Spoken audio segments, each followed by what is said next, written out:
দুর্গাপূজা শুরু হয়েছে এবং দুর্গাপূজা যে আনুষ্ঠানিকতা সেটা হিন্দু ধর্মের ভাই বোনরা তারা পালন করছেন।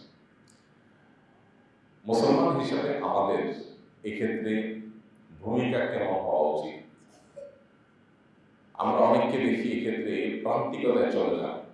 ইসলাম আসলে অন্য ধর্মাবলম্বীদের ধর্মীয় উৎসব, তাদের ধর্মীয় যে কর্মসূচি, উপাসনা, কর্মকাণ্ড, এগুলোর ক্ষেত্রে একজন মুসলমান হিসেবে আমাদেরকে কোন রোলটা প্লে করতে হবে, আমি সে বিষয়টা আজকে সংক্ষেপে বলতে চাই।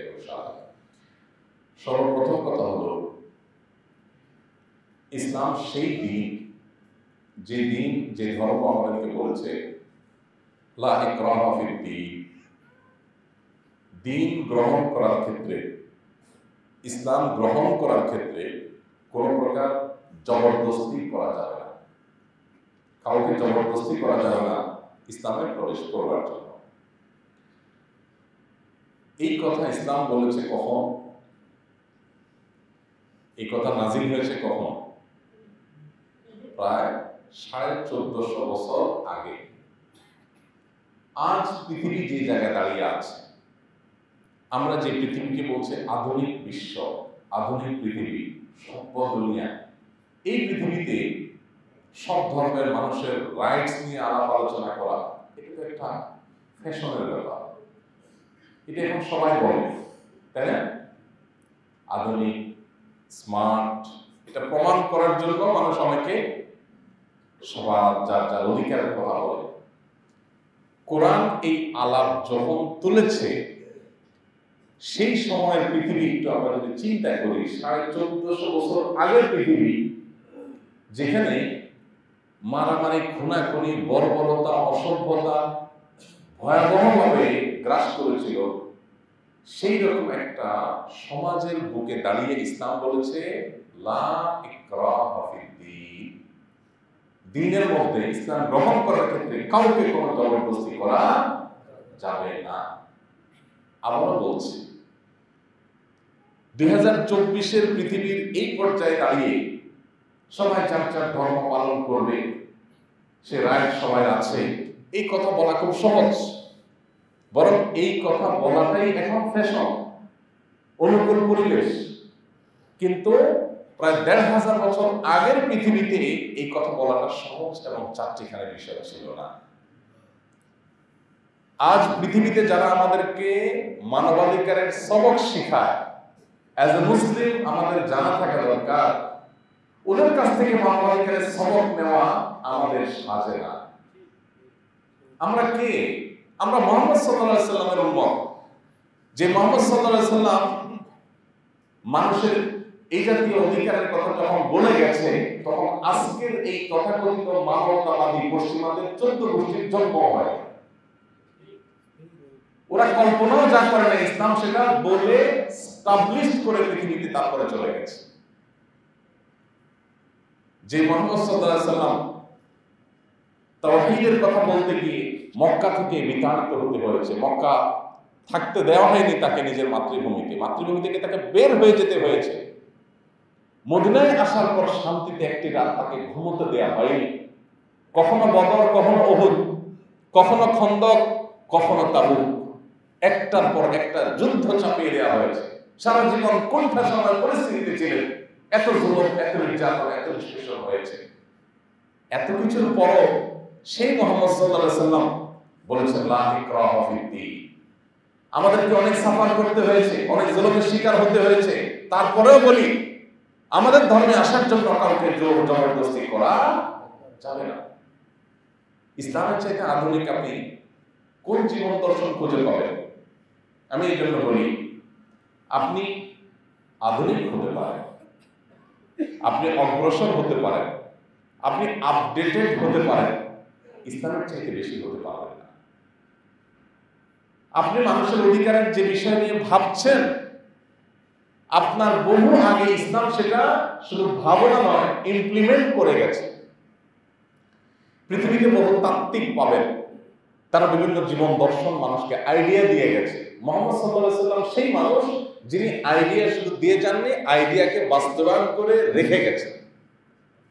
দুর্ভাগ্য আমাদের, আমরা বাঘের বাচ্চা যে সেটা আমরা জানি না, আমরা শিয়ালের বাচ্চার সাথে ঘোরাফেরা করে নিজেদের পরিচয় ভুলে গেছি। তো এই জন্য অন্য ধর্মাবলম্বীদের যে অধিকারের কথা, এটা পশ্চিমাদের কাছ থেকে, জাতিসংঘের কাছ থেকে, পৃথিবীর মানবাধিকারের বড় বড় প্রতিষ্ঠানগুলোর কাছ থেকে আমাদের শোনার বা শেখার অন্তত প্রয়োজন নেই। ইসলাম আমাদেরকে যা শিখিয়ে গেছে, শুধু যদি সে আমাদেরকে ইমপ্লিমেন্ট করতে পারে সেটাকে, তাহলে পৃথিবীতে মুসলমানদের চাইতে আধুনিক, মুসলমানদের চাইতে আপডেটেড, মুসলমানদের চাইতে স্মার্ট, মুসলমানদের চাইতে অগ্রসর আর কোনো জাতির কথা কেউ কল্পনা করতে পারবে না।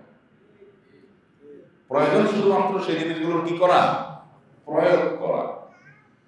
ইসলাম আমাদেরকে এমন সুন্দর জীবন বিধান দিয়েছে যেখানে একজন মানুষ শিরকে লিপ্ত, আল্লাহর জমিনে আমার কোরআনের দৃষ্টিতে, ইসলামের দৃষ্টিতে যিনি সবচেয়ে বড় গুনাহে লিপ্ত, সেই লোকটাকেও তার রাইট দিতে আমাকে বলেছে যে সে তার ধর্ম পালন করবে।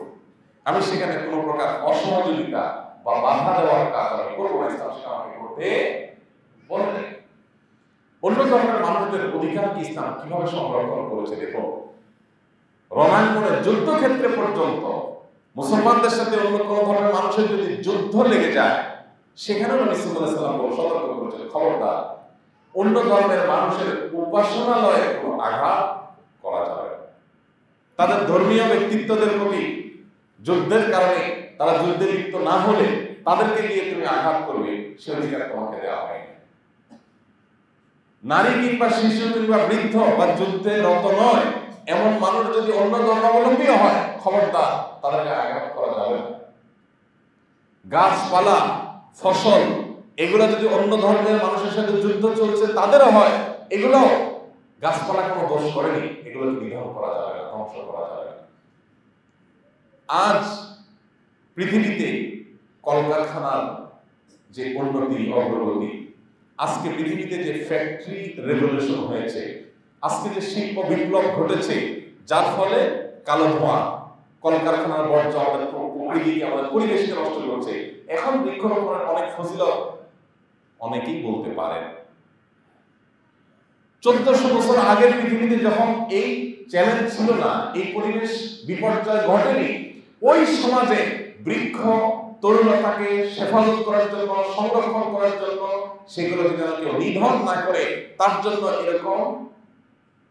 এরকম যুগান্তকারী বক্তব্য একজনই দিয়েছেন, তিনি হলেন মুহাম্মদ সাল্লাল্লাহু আলাইহি ওয়াসাল্লাম। কারণ ওই যে আল্লাহর পক্ষ থেকে প্রেরিত নবী রাসূল ছিলেন, তিনি তো নিজে থেকে কিছু বলেন নাই। তিনি যেটা বলেছেন সেটা 2000, 5000, 10,000 বছর যদি পৃথিবী টিকে থাকে, তারপরেও তার সেই কথা প্রাসঙ্গিক মনে হবে। আজ আমরা কলকারখানার বর্জ্যের কারণে, অপরিকল্পিত নগরায়নের কারণে, নানা কারণে আমাদের প্রকৃতিকে আমরা ধ্বংস করে ফেলেছি। এখন বলছি গাছ লাগাও, গাছ লাগাও, গাছ লাগাও। আমার নবী সাল্লাল্লাহু আলাইহি ওয়াসাল্লাম অনেক আগে সেটা বলে গেছেন। তার সে বলা কথাগুলো মনে হচ্ছে আজকের বাস্তবতার জন্য বলে গেলেন। ঢাকা শহরের রাস্তাঘাট, ফুটপাত দখল করে মানুষের চলাচলে বিঘ্ন সৃষ্টি করা হয়, মানুষ চলতে অসুবিধা হয়। এই সময়টাতে আমরা ফুটপাত দখল মুক্ত রাখার জন্য সংগ্রাম করি, কথা বলি। নবী করিম সাল্লাল্লাহু আলাইহি ওয়াসাল্লাম 1500 বছর আগে বলে গেছেন, ইয়াকুম ওয়াল জুলুস আলাত তারিক, খবরদার কেউ রাস্তা দখল করবে না।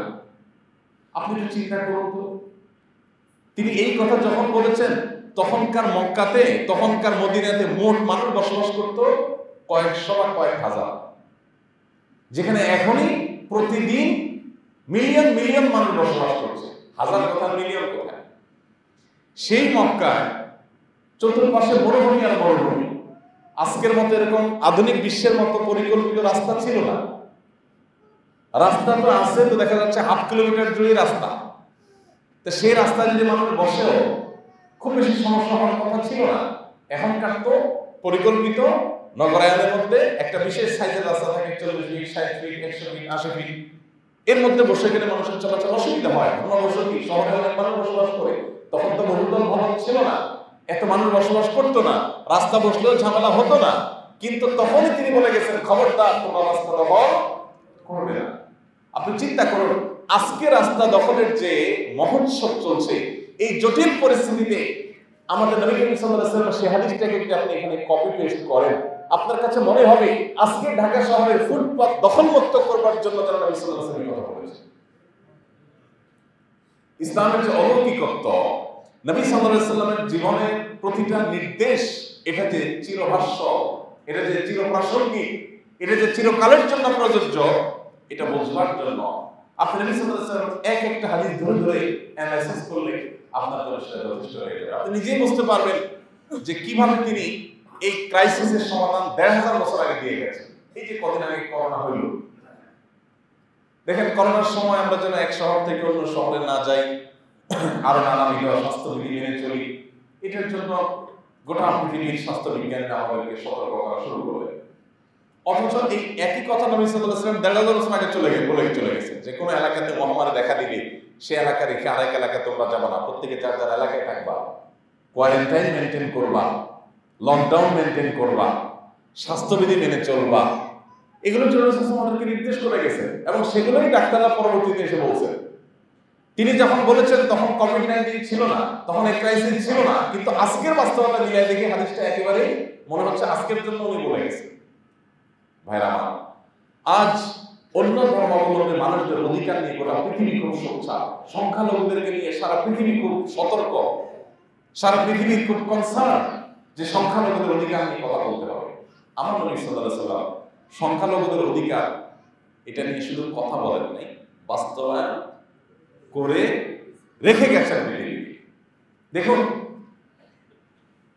পৃথিবীর সভ্য পৃথিবীর অন্যতম বড়, সভ্য পৃথিবীর অন্যতম নেতা আমেরিকাতে এখনো পর্যন্ত কৃষ্ণাঙ্গ এবং শ্বেতাঙ্গ দ্বন্দ্ব হয়, মারামারি হয় এবং রেসিজম এখনো পর্যন্ত আছে। বেশি দিন আগের কথা না যে একজন কৃষ্ণাঙ্গকে একজন পুলিশ পায়ের নিচে চাপা দিয়ে মেরে ফেলেছে এবং প্রায় সময় সেখানে খুনাখুনির ঘটনা, আপনার গণহারে ক্রাশফায়ারের ঘটনা এবং নানাভাবে কোণঠাসা করে রাখার, শুধু কেন কৃষ্ণাঙ্গ সেটাকে তাদেরকে দেখতে পারে না। এখনো পৃথিবীর অনেক উন্নত দেশ, যে দেশগুলোকে আমরা অনেক সভ্য দেশ মনে করি, এখনো পর্যন্ত সেখানে আমাদের কালারকে তারা সহ্য করে না, কারণ তারা জানে আমাদের কালার তাদের মতো সাদা না, তারা আপন করতে পারে না, কালার দিয়ে মানুষকে ডিভাইড করে।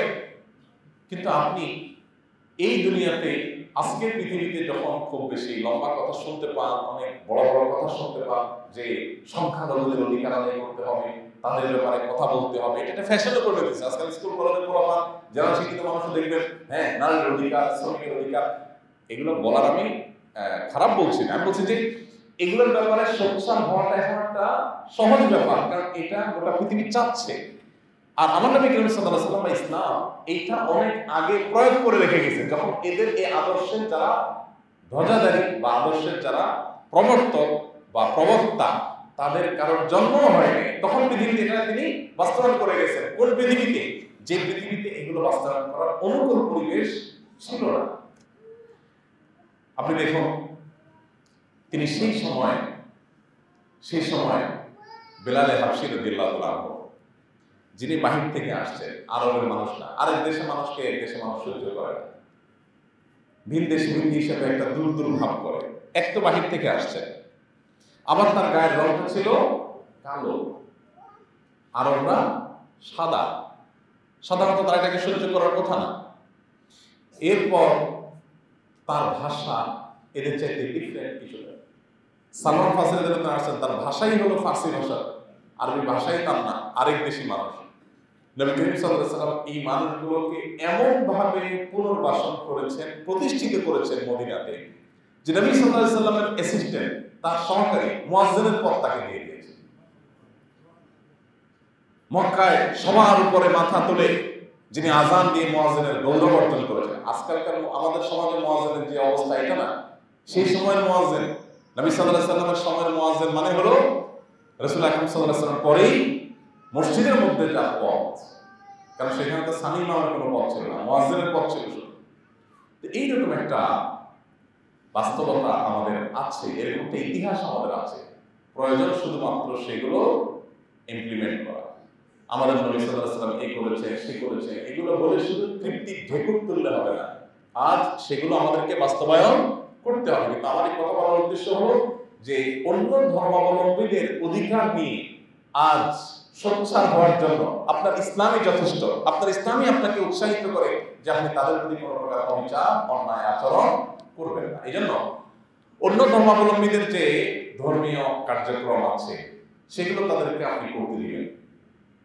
কেউ যদি সেখানে গায়ের জোর খাটিয়ে বন্ধ করতে চায়, থামাতে চায়, আপনি তাকে বরং থামিয়ে দিবেন। ইসলাম তোমাকে অধিকার দেয়নি, তুমি ইসলামের সৌন্দর্য তার সামনে তুলে ধরো, তাকে শিরক থেকে ফিরে আসার আহ্বান জানাও, তাওহীদের দাওয়াত দাও, কিন্তু তুমি তার কার্যক্রমে বাধা প্রদান করতে পারো না। সে রাইট তোমাকে ইসলাম দেয় নাই। তোমার ভাই মানুষ হিসেবে সে তোমার ভাই, তিনি শিরকে আছেন, ভুলে আছেন, তুমি তাকে বুঝাও, পারলে দাওয়াত দাও, খবরদার তার সেই কাজে তুমি বাধা দিতে পারো না, আঘাত করতে পারো না। আলহামদুলিল্লাহ, আমি সবসময় বলি বাংলাদেশের মুসলমানরা এই জায়গাটাতে পৃথিবীর অন্য অনেক দেশের মানুষের চাইতে এগিয়ে আছে। যে অন্য ধর্মাবলম্বী মানুষদেরকে বাংলাদেশের মানুষেরা কখনো অন্যান্য অনেক দেশের মতো আক্রমণ করার নজির খুব একটা নেই। যেসব বিচ্ছিন্ন ঘটনা ঘটে এগুলো সবগুলো রাজনৈতিক, এগুলো রাজনৈতিক সুবিধা হাসিলের জন্য করে। সেটা আমাদের হিন্দু ভাইদের, খ্রিস্টান ভাইদের, বৌদ্ধ ভাইদেরকে বুঝতে হবে যে তাদেরকে গুটি বানিয়ে সুবিধা হাসিলের জন্য একটা অপশক্তি, একটা চক্র সবসময় খেলাগুলো খেলে থাকে। মসজিদ থেকে বের হয়ে মুসলিমরা গিয়ে মন্দিরে হামলা করেছে, এরকম ঘটনা বাংলাদেশে একটাও কেউ দেখাতে পারবে না। পারবে? কোন মসজিদে ইমাম সাহেব উদ্বুদ্ধ করেছেন চলেন মন্দিরে হামলা করি, দেখাতে পারবে কেউ? কেউ দেখাতে পারবে না। এদেশে ওলামায়ে কেরাম খুবই দায়িত্বশীল, যার কারণে আলহামদুলিল্লাহ সাধারণ মানুষ ধর্মীয় আবেগ থাকা সত্ত্বেও তারা সে আবেগকে কোরআন ও হাদিসের আলোকে নিয়ন্ত্রণ করে। এটা আমাদেরকে ধরে রাখতে হবে ইনশাআল্লাহ। সেই সাথে প্রাসঙ্গিক একটা কথা না বললেই নয়, সেটা হলো এখানে কিছু মানুষ আছে যে অন্য ধর্মের মানুষের ধর্মীয় অধিকার দেওয়া এই জায়গাটা থেকে আরো এক কাঠি এগিয়ে তারা অন্য ধর্মের মানুষের ধর্মীয় অনুষ্ঠানে মাখামাখি শুরু করে দেয়। এবং একটি স্লোগান, একটি ভুল স্লোগান আমাদের দেশে দীর্ঘদিন থেকে বাস্তবায়ন করার চেষ্টা করা হয়েছে, সেটা হলো ধর্ম যার যার, উৎসব সবার। এটা যদি হয় তাহলে কোরবানির সময় আমরা বলি যে ধর্ম যার যার, কোরবানির গোশত সবার। কেমন হবে? যে উৎসবটা ধর্মীয় ওখান থেকে ধর্মকে আলাদা করে উৎসবকে আলাদা করবেন এর কোনো সুযোগ আছে? তো এই জন্য এটা একটা সস্তা স্লোগান, শুনতে অনেক ভালো শোনা যায় কিন্তু অন্তঃশ্বাসশূন্য স্লোগান। ধর্ম যার যার, উৎসব তার তার। বাকিরা সেখানে কোনো প্রকার ঝামেলা সৃষ্টি করবে না, স্বাধীনতা দিয়ে রাখবে। অতএব ধর্মীয় স্বাধীনতা দেওয়া অন্যদের, এটা আমাদের যেমন ইসলামের নির্দেশ, সেই সাথে উদারতার নামে আমার ধর্মীয় বিশ্বাসের ক্ষেত্রে উদাসীনতা, এটাও কোনো অবস্থাতে করা যাবে না। এবারে সতর্ক থাকার নির্দেশ আমাদেরকে দিয়েছে। এই জন্য ভাই অনেকে আছেন প্রোয়েক্টিভ হয়ে তাদের সাথে মিশতে যান। আমরা বিশেষ করে অনেক এলাকাতে দেখি যে বিভিন্ন পূজা উপলক্ষে মুসলমান ব্যবসায়ীরা বড় বড় তোরণ নির্মাণ করেন এবং সেখানে হিন্দু ধর্মাবলম্বীদের প্রতি শুভেচ্ছা জ্ঞাপন করেন। তাদের ধর্মীয় উৎসব উপলক্ষে আপনি তাদের দেওয়া কোনো খাবার হালাল বলে সেটা খেতে পারেন। আপনি তাদের সাথে সাধারণ সৌজন্যতা যেগুলো সেগুলো অবশ্যই বজায় রাখতে পারেন।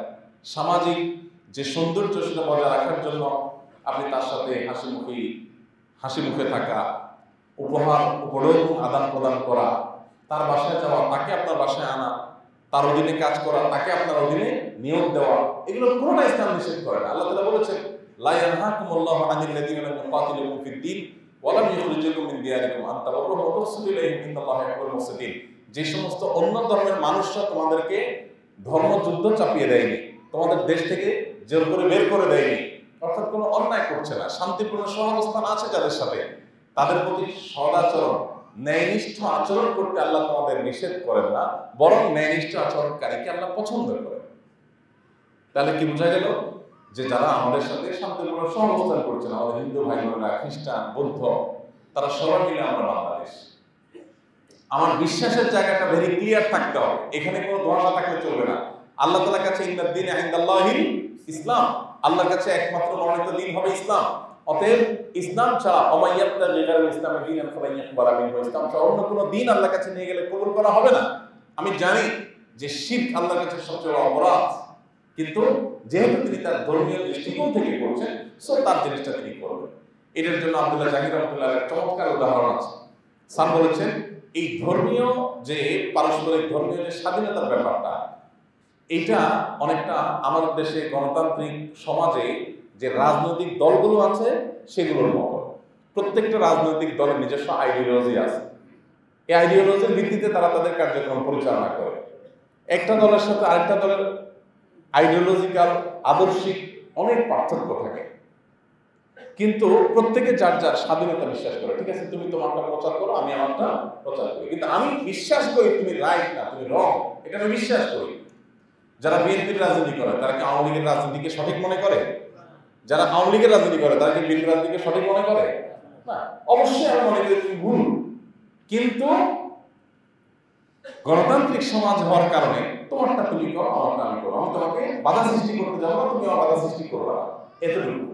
এখন যদি কেউ প্রোঅ্যাক্টিভ হয়ে বেশি ভালো সাজতে গিয়ে বিএনপির কোনো নেতা গিয়ে যদি আওয়ামী লীগের সমাবেশে যোগদান করে বা তাদের সাথে মিছিল করে বা তাদের সাথে যায় তাদের কাজে সামিল হয়ে যায়, এই লোকটাকে সমাজের মানুষ বলবে মাশাআল্লাহ, এই দলে একটা উদার বড় মনের মানুষ পাওয়া গেছে। এটা বলবে কি বলবে? বলবে একটা মুনাফিক পাওয়া গেছে। কি পাওয়া গেছে? আচ্ছা, একটা মুনাফিক পাওয়া গেছে। বেটা বলে বিএনপি করে, সেদিকে তাহলে আওয়ামী লীগের মিছিল, সেদিকে ওই নেতাদের সাথে কোনো তরঙ্গম সম্পর্ক, এটা তো মুনাফিক বেঈমান। এটা আমরা খুব ভালো বুঝি। ধর্মের বেলা আসলে আমরা গোলালো হওয়া পছন্দ করি। ধর্মের বেলা আসলে আমি মুসলমান, আমি আবার সেখানে গিয়ে তাদের সাথে একাকার হয়ে গেলে বলি বাহ মাশাআল্লাহ কত বড় পরিবার মুসলমান। এখানে আর এটা বলেন না যে বেটা মুনাফিক। আদর্শ জিনিসটা ক্লিয়ার থাকতে হবে। ঈমান জিনিসটা ছেলে খেলা নয়। তাওহীদ এবং শিরক দুটো সম্পূর্ণ দুই মেরুর জিনিস। আমি আল্লাহর নির্দেশের কারণে তার লাইফে বিশ্বাস করি, কিন্তু সেই সাথে এই বিশ্বাসও আমি করি যে সে সম্পূর্ণ রঙের মধ্যে আছে। আমি তার সাথে যে একাকার হওয়া, একাত্মতা পোষণ করা, তার কাজে তাকে প্রোঅ্যাক্টিভ হয়ে অতিরিক্ত ভালো সাথে সহযোগিতা করতে যাওয়া, এটা হলো আমার আদর্শিক দেউলিয়াপনার প্রমাণ। এটা উদারতা নয়, এটা হলো উদাসীনতা। এটা কি? উদাসীনতা। আল্লাহ তাআলা আমাদেরকে বোঝার তৌফিক দান করুন। তাহলে পার্থক্য করতে হবে। ধর্মীয় স্বাধীনতা এক জিনিস, আর ধর্মীয় মাখামাখি আরেক জিনিস। ইসলাম আমাদেরকে মাখামাখিও করতে বলে নাই, আবার অন্যের ধর্মীয় কাজে বাধা দিতেও বলে নাই। ইসলাম সবসময় মধ্যম পন্থার কথা বলেছে। ওয়াকাযালিকা জাআলনাকুম উম্মাতাও ওয়াসাতা। আল্লাহ বলেছেন ঠিক এভাবে তোমাদেরকে আমি মধ্যম পন্থী উম্মাহ করেছি। কোন সীমালঙ্ঘন, কোন বাড়াবাড়িতে মুসলমানরা থাকবে না, না বাড়াবাড়িতে আছে না ছাড়াছাড়িতে আছে। সবসময় মুসলমানদের যে অবস্থান থাকবে এর চেয়ে যৌক্তিক কোনো অবস্থান হতে পারে। আল্লাহ তাআলা আমাদেরকে বোঝার তৌফিক দান করুন। আমাদের প্রত্যেকটা মানুষের কর্তব্য হবে যে এই যে দুর্গা পূজা চলছে এ উপলক্ষে কোন প্রকার অশান্তি সৃষ্টি করে কেউ মুসলমানদের উপরে যেন দায় চাপাতে না পারে। এপারে কোনো অশান্তি সৃষ্টি করে ওপারে বিভিন্ন মিডিয়াতে সেটাকে ফলাও করে দেখানো হবে, হ্যাঁ এখানে সংখ্যা লঘুরা তারা খুব কষ্টে আছে, বিপদে আছে, এই সুযোগ যেন তারা না পায়। এই জন্য আমাদের সবাইকে সতর্ক থাকতে হবে। আল্লাহ আমাদের সবাইকে সে তৌফিক দান করুন। সেই সাথে আমাদের আদর্শিক জায়গাটা ক্লিয়ার থাকতে হবে যে আমি তাওহীদে বিশ্বাসী, আমি শিরক কখনো করতে পারি না, শিরকে কখনো আমি আপন করতে পারি না, বা শিরকে আমি মাখামাখি করতে পারি না। আপনার একজন হিন্দু শ্রমিক থাকতে পারে, আপনার একজন হিন্দু বন্ধু থাকতে পারে, প্রতিবেশী থাকতে পারে, তার সাথে আরো সদাচরণ বেশি করে করবেন ইসলামের সৌন্দর্য দেখাবার জন্য, তাকে ইসলামের সৌন্দর্য প্রদর্শন করবার জন্য, ইসলামকে আহ্বান করবার জন্য। আর সেটার জন্য না করলেও মানুষ হিসেবে তার একটা মর্যাদা পাওয়ার অধিকার আছে, সেটা আপনি তাকে দিবেন। নবী করিম সাল্লাল্লাহু আলাইহি ওয়াসাল্লামের সামনে দিয়ে ইহুদির লাশ নিয়ে যাওয়া হচ্ছিল, তিনি যখন সম্মান প্রদর্শন করলেন, বলা হলো হে আল্লাহর রাসূল তুই ইহুদির লাশ, তখন তিনি বললেন আলাইসা নাফসা, লাশটা ইহুদির হতে পারে, সে কি মানুষ না? মানুষ হিসেবে যে মর্যাদা তার পাওয়ার কথা সেটা আমি তাকে দিচ্ছি। এখন এই মর্যাদা দিতে গিয়ে অনেকে বেশি মাখামাখি করে ফেলে এবং তাদের পুজোতে সামিল হয়ে যান। অনেক হিন্দু ভাই বোনরা সোশ্যাল মিডিয়াতে লেখালেখি করে যে মুসলমান আমাদের পূজায় কেন আসে, তারা অস্বস্তি বোধ করে অনেক সময়। তো তারা অস্বস্তি বোধ করুক আর ওয়েলকাম করুক, যাই করুক না কেন, নবী করিম সাল্লাল্লাহু আলাইহি ওয়াসাল্লাম হাদিস রয়েছে, আবু মাসউদ রাদিয়াল্লাহু আনহু হাদিস রয়েছে, মান কাসসারা সাওয়াতা কওমিন ফাহুয়া মিনহুম, যে ব্যক্তি কোন সম্প্রদায়ের অন্য কোন ধর্মের মানুষের মধ্যে গিয়ে তাদের কোন উপাসনা, তাদের কোন কিছুতে গিয়ে তাদের দল ভারী করে, একজন গেল মানে একটা লোক বাড়লো, যদি কোথাও গিয়ে সে তাদের দল ভারী করে, সে তাদের অন্তর্ভুক্ত হবে। বিষয়টা সিরিয়াস। আমি আপনার সাথে আমার আদর্শিক দ্বন্দ্ব আছে, মানুষ হিসাবে আপনার সাথে আমার সুসম্পর্ক থাকে এক জিনিস, কিন্তু যে বিষয় নিয়ে দ্বন্দ্ব সে বিষয়ে আমি আপনার সাথে একাকার হতে পারি না। একজন বিএনপি নেতার সাথে একজন আওয়ামী লীগ নেতা ব্যক্তিগত লেভেলে সম্পর্ক থাকতে পারে, এটা কেউ খারাপভাবে দেখে না, কিন্তু যে রাজনৈতিক দ্বন্দ্ব নিজেদের মধ্যে আছে, সেই রাজনৈতিক দ্বন্দ্বের ইস্যুতে আপনি তার রাজনৈতিক কর্মসূচিতে গিয়ে হাজির হয়েছে, এটা অবশ্যই আপনার আদর্শিক দেউলিয়া পড়ার প্রমাণ, এটা কখনো উদারতা না। অতএব ধর্মের নামে, ধর্মীয় উদারতার নামে এক ধরনের আপনার প্রহসন দীর্ঘদিন থেকে চলছে। এই জায়গাটাতে আমাদেরকে ব্যালেন্স করতে হবে, যৌক্তিক অবস্থান গ্রহণ করতে হবে। আমরা প্রত্যেকের ধর্মীয় স্বাধীনতা বিশ্বাস করব, কোন প্রকার বাধা দান যেন কেউ করতে না পারে, তারা তাদের কার্যক্রম পরিচালনা করবে। মানুষ হিসাবে, প্রতিবেশী হিসাবে তাদের সাথে সদাচরণ করা, সামাজিক যত সৌজন্যতা বোধ আছে তার সবগুলো আমরা মেনটেন করে চলবো, কিন্তু কোন অবস্থাতে তার আদর্শের জায়গাটাতে আমি কখনো, আমার আদর্শের জায়গাটাতে তার সাথে আমি কখনো কম্প্রোমাইজ করতে চাবো না। অনেকে মনে করেন যে এটা বোধহয় বাড়াবাড়ি, না, এটা বাড়াবাড়ি না, এটাই হলো বাস্তবতা। আপনি মুখে বিশ্বাস করেন ইন্না শিরকা লাযুলমুন আযীম, শিরক আল্লাহর কাছে সবচেয়ে বড় অপরাধ, আবার আপনি শিরকের সাথে একাকার হচ্ছেন। একজন শিরকে লিপ্ত হচ্ছে, বলছেন যে শুভ ইচ্ছা প্রকাশ করতেছি, অর্থাৎ আপনি শিরক করতেছেন, এটা ভালো করে করেন, এটা হতে পারে না। এই জায়গাটাতে আমাদের ক্লিয়ার করতে হবে। আল্লাহ আমাদেরকে বোঝার তৌফিক দান করুন। জাযাকুমুল্লাহ খাইর ওয়া আখিরু দাওয়ানা আলহামদুলিল্লাহি রাব্বিল আলামিন। আস-সুন্নাহ ফাউন্ডেশন, উম্মার স্বার্থে, সুন্নাহর সাথে।